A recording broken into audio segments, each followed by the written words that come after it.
what I will tell you right now, calmness is not necessarily connection.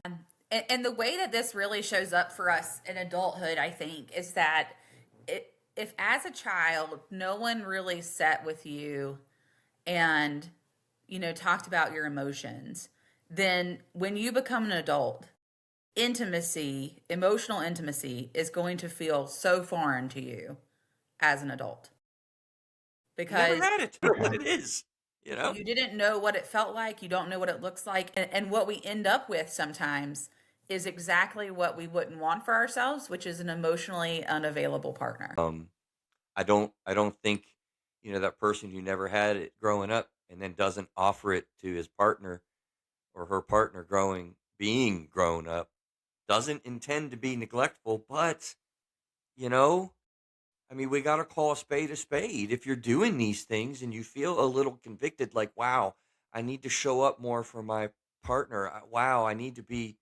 more open with my feelings. I mean, it's hard, but you might be falling into a space that your hurt is hurting other people. And what I will tell you right now, calmness is not necessarily connection. Calmness is not connection.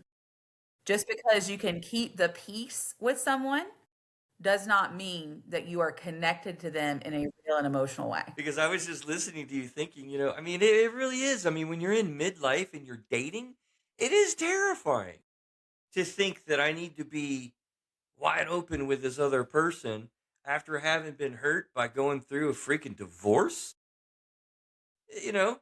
And I don't know, that's just a default position that you get into. And then you're dangerously in a space, Casey, as you just very graciously taught us, even you in a second marriage as a therapist found neglectful elements. Brene Brown says the most bravest human emotion is vulnerability, right? But when we show up as our vulnerable self, we're showing up as our bravest self and really our most authentic self. And that's what a marriage needs. And that's what a relationship needs. That's what friendship needs. That's what a parent child relationship needs is that level of vulnerability in order to be able to show up as your authentic self.